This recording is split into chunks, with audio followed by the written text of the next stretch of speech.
오늘은 후회하고 자책하는 마음에 대해서 살펴보도록 하겠습니다. 나는 왜 그럴까? 나는 왜 그랬을까? 더 나아가서 나는 언제부터 이렇게 됐을까? 나는 왜 이렇게 됐을까?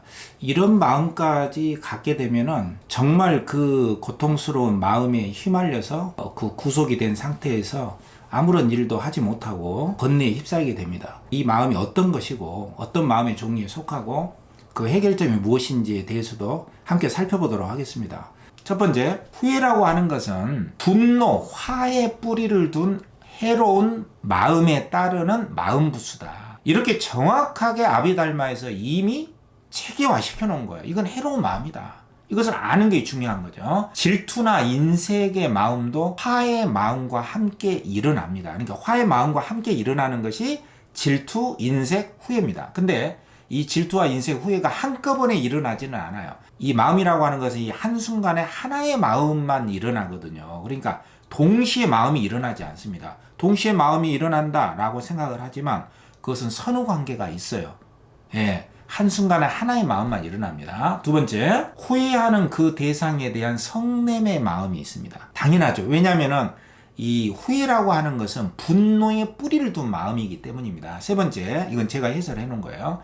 중국에서는 잘못, 악 또는 오, 했다, 지었다, 악자. 이 말 그대로 직역을 한 것이고요. 그 다음에 후회는 걱정이 아닙니다. 이 걱정하고는 달라요. 후회는 걱정이 아닙니다. 걱정이라고 하는 것은 미래를, 아직 오지 아니한 미래를 어떻게 할 것인가, 이것에 대한 염려의 마음이거든요. 근데 이 후회하는 마음을 지나갔는데, 이미 지나갔잖아요. 올 것처럼 계속 걱정하며 후회하고 화를 내는 것, 이게 바로 후회라는 것이에요. 과거에 대해서 안절부절하고 걱정하고 미래인 것처럼 걱정하고 지나치게 세심하고 섬세한 것, 이게 후회라는 것이에요. 그 다음에 양심의 가책이나 상심, 마음 아파하는 것이죠. 그 다음에 이제 여섯 번째, 이게 굉장히 중요한 건데요. 이 마음의 체계상 이 후회는 아까 말했듯이 화에 해당이 됩니다. 화가 더 큰 마음이에요. 그러니까 내가 후회하고 있다. 그러면 내가 화의 마음에 속해 있다, 이렇게 봐야 되고요. 이 화의 마음은 집착에 해당이 됩니다. 그러니까 노예근성이라고 청정도론에는 나오거든요. 청정도론은 붓다오사 스님이 쓴 주석서예요. 그러니까 이 집착의 종류입니다. 노예의 근성입니다. 딱 들러붙어 있어요. 잘 떨어지지 않습니다. 그리고 이 마음은 불만족하고 불쾌하고 괴로운 마음 속에 속해요. 그러니까 이게 괴로운 마음이다, 그리고 해로운 마음이다, 이렇게 딱 알아야 되는 것이죠. 그 다음에 일곱 번째, 남을 비방하거나 거친 말을 한 결과로 인한 것일 수가 있고요. 이전에 지은 행위에 대해서 아차 잘못했구나, 뉘우치거나 안달복달하는 마음 상태고요. 또 여덟 번째, 좋은 일이나 유익한 일을 할 기회를 놓친 후에도 후회하는 마음이 생깁니다. 그러니까 칭찬을 해야 되는데 칭찬하고 싶은 마음이 안 생기거나 인색한 마음 때문에 칭찬할 그 기회를 딱 놓치고 나서 이걸 내가 해야 되는데 못했구나, 이것도 후회하는 마음에 속할 수 있다는 거예요. 그러니까 알아차림이 커져야 됩니다. 이 마음을 고치려면요. 그 다음에 아홉 번째, 무지로 인한, 그러니까 내가 잘 못 알고 있는 거죠. 하려고 한 게 아니라 알지 못해. 그러니까 무지의 마음이 큰 거죠. 그 무지로 인한 해로운 마음 작용으로 볼 수가 있어요. 예를 들면 허용된 것을 내가 해도 되는데 허용되지 않은 것으로 착각하고 내가 그 일을 못하는 경우가 있거든요. 그 다음에 내가 범하지 않은 것을 내가 범한 것이다, 또는 다른 사람이 너 이거 범했지 라고 하니까 내가 범하지 않았는데도 내가 범했나? 이렇게 무지한 상태에서 내가 후회하지 않아도 되는데 후회하는 마음으로 나갈 수도 있다는 거예요. 또는 그 반대로 잘못 알아서 일어난 행위에 대한 마음이 있다는 것이에요. 그러니까 허용되지 않은 것인데 허용된 걸로 착각을 한다거나, 내가 범했는데 범하지 않은 것으로 내가 착각을 한다거나, 이런 것은 의도하지 않았다, 내가 의도하지 않았다면은 전부 다 무지로 인해서 갖게 되는 후회의 마음으로 볼 수가 있다는 거예요. 그렇기 때문에 이 후회의 마음을 줄이려면은 무지의 상태에서 벗어나야 된다는 것을 의미하는 것이죠. 일단 해로운 마음이다, 이렇게 확고하게 알아야 됩니다. 그 다음에 열 번째는 궁극적 실제에 대한, 정말 이 세계 또는 나의 마음에 대해서 나의 마음이라고 하는 궁극적인 실제, 나의 마음의 본성이 뭐냐. 본성은 딱 고정된 건 아니고 그 상황에 직면해서 내가 어떤 마음을 갖게 됐느냐, 이 마음이 어떤 마음이냐, 이 마음이 어떤 마음에 속하느냐, 이 마음이 해로운 마음이냐, 유익한 마음이냐, 버려야 될 마음이냐, 개발해야 될 마음이냐, 이런 것에 대해서 확실하게 모른다면 궁극적 실제를 모르는 것이에요. 그리고 바깥 대상 또는 그 사람에 대해서도 정확하게 알지 못한다면 이런 것들을 알려고 하는 여실직연에 있는 그대로 딱 실상을 파악할 수 있는 궁극적 실제에 대한 지혜를 닦는 일을 무시하고 너무 생계에만 너무 집착하는 거. 그냥 먹고 살만 한데 또 돈을 벌려고 한다거나 또 자기가 진짜 인생에 후회하지 않을 어떤 수행을 해야만 하는데 그 수행을 해야 될 시간에 다른 일에 몰두하는 것. 이런 것은 다 후회할 일에 해당이 된다는 것이에요. 다 나중에 후회한다는 것이죠. 유익한 행위를 행하지 않을 때, 특히 수행을 하지 않았을 때 나타나는 마음 중에 하나가 후회다.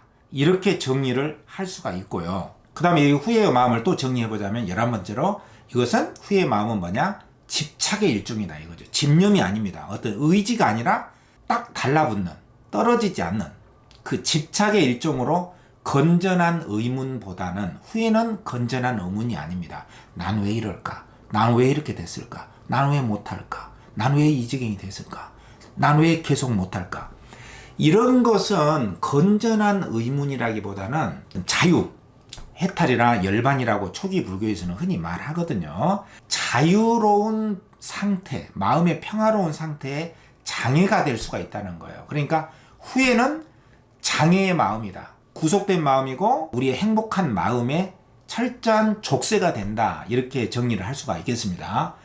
또 12번째, 이 마음이, 후회의 마음이 커지게 되면 아까 말씀드렸잖아요. 나는 왜 그랬을까? 왜 몰랐을까? 이 무지에 대한 후회죠. 나는 왜 안 될까? 난 왜 이렇게 됐을까? 이런 마음까지 막 커지게 되면서 걷잡을 수 없이 마음의 그늘이 지게 되고 새로운 일에 몰두를 하지 못하게 됩니다. 이게 바로 이제 자기 학대, 건전하게 채찍질하는 게 아니라 자기를 막 비하하고 학대하는 심리로 확장이 돼서 자존감이 엄청 낮아지게 되고 자존감이 낮아지게 될수록 어떤 외부 대상이나 자기에 대해서 인자한 마음이 생기지 않고 화가 더 커지게 되고 날카롭게 어떤 신경 상태가 되어가게 마련이죠. 또 13번째로는 이 후회하는 마음이라고 하는 것은 들뜬 상태와 함께, 들뜬 마음의 상태와 함께 마음의 집중과 평온을 방해한다. 이렇게 아비달마에서는 이미 체계화 시켜놨어요. 다시 말해서 후회하는 마음이라는 것은 조금 들뜬 마음이다. 이 들뜬 마음에 해당이 되고 화의 뿌리에 해당되는 마음이다. 이렇게 일찌감치 그 지혜의 눈으로 정확하게 간파해놓고 체계적으로 정리를 해놓은 거죠. 놀랍습니다. 오늘날 현대 심리학이 아무리 많이 발전을 했어도 이 아비달마의 이 불교 심리학에는 아직까지 미치지 못하는 점이 많이 있습니다. 14번째, 청정도론이라고 하는 붓다고사의 그 미얀마의 확고부동한 그 수행의 체계죠. 여기에서는 이 후회를 어떻게 정리를 했냐면요. 행하고 행하지 않은 것이 가까운 원인이다. 다시 말해서 해서는 안 되는데 행했거나 해야만 되는데 행하지 않은 것. 이것이 후회를 만들어내는 가장 최근접의 원인이 된다. 이렇게 굉장히 날카롭게 정리를 해놨습니다. 그리고 이것은 아까 말씀드렸듯이 노예의 근성과 같다. 다시 말해서 질질 우리 마음의 깨끗한 마음의 본성에 접근하지 못하고 이렇게 꽉 묶어놓고 구속하고 족쇄처럼 그리고 떨어져야 되는데 끈적끈적하게 들러붙어 있어요. 집착의 상태와 같다고 봐야 한다. 이렇게 정확하게 정리해 놓은 것을 볼 수가 있습니다. 자, 후회하는 마음에 대한 아비담마 처방전. 첫 번째, 명확하게 인식을 할 수 있어야겠습니다. 후회는 뭐다? 해로운 마음 부수다. 이렇게 정확하게 인식을 하는 게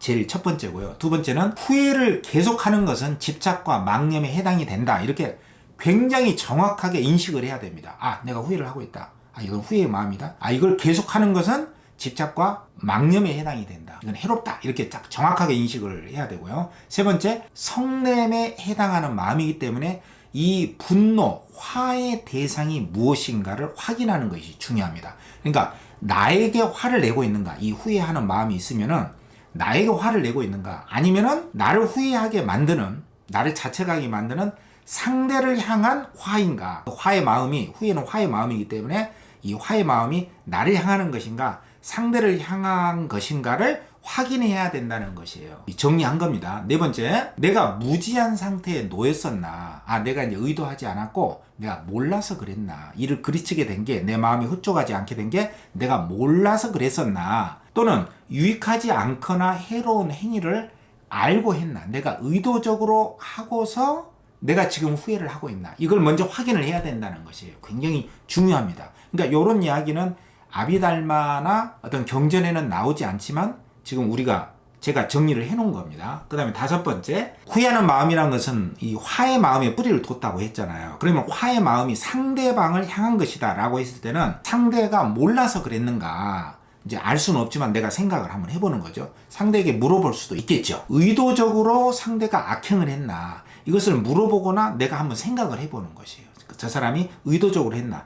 저 사람이 무지한 사람이다, 무지해서 저런 짓을 한 거야 라고 생각을 하는 것도 굉장히 도움이 됩니다. 그 다음에 여섯 번째, 후회하는 마음의 전제를 아는 것이 중요합니다. 그러니까 이 후회하는 마음이 있다는 것은 곧 무엇인가, 후회하는 마음이라는 것은 어떤 마음이 전제된 것인가, 그걸 아는 게 중요합니다. 이 마음의 전제라는 것은 뭐냐면은 똑같은 잘못에 대한 혐오의 마음이다 라고 이해를 해야 됩니다. 다시 한번, 후회하는 마음이 있다는 것은 자책을 하는데 목적이 있는 것이 아니라, 후회한다는 것은 똑같은 잘못을 내가 싫어한다. 이 후회하는 마음이라는 것은 동일한 잘못을 싫어하는 마음이 있다, 동일한 잘못을 하지 않기 위해서 내가 후회하는 것이다 라고 마음을 정리할 수 있어야 된다는 것이죠. 다시 말해서 해롭고 어리석은 행위를 반복하지 않겠다, 이게 바로 후회하는 마음의 전제다라고 확실하게 이해를 하는 것이 중요하다, 이런 뜻입니다. 일곱 번째, 보다 심화된 일상을 살고 싶다는 마음이 있음을 확인할 것. 심화된 마음이란 말이 굉장히 중요합니다. 지난번 법정스님의 그 수행법 영상에서도 법정스님의 글 중에 반복된 일상의 심화라는 제목의 수필이 있어요. 굉장히 중요한 수필입니다. 그러니까 일상을 하되 반복하되 그것은 심화되고 새로운 것이어야 한다는 것이죠. 개발된 일상의 삶이어야 한다. 똑같은 삶이어서는 안 된다. 이 후회하는 마음에는 반복된 동일한 삶을 살고 싶지 않다는 마음이 있고, 보다 심화된 새로운 마음을 살고 싶다는 마음이 내 안에 있다.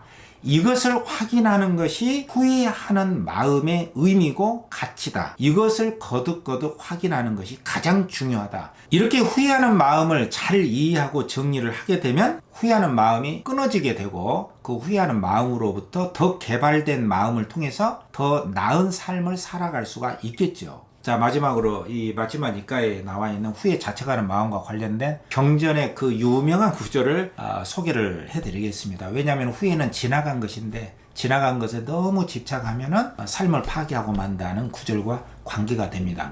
우리 한국에는 일야현자라는 그 경우로 굉장히 유명한 구절인데요. 바로 여기에 나와 있습니다. 그 경전의 구절을 한번 제가 읽어보겠습니다. 과거를 돌아보지 말고 미래를 바라지 말라. 과거는 이미 떠나갔고 미래는 오지 않았다. 현재 일어나는 현상들을 그때그때 곧바로 관찰하라.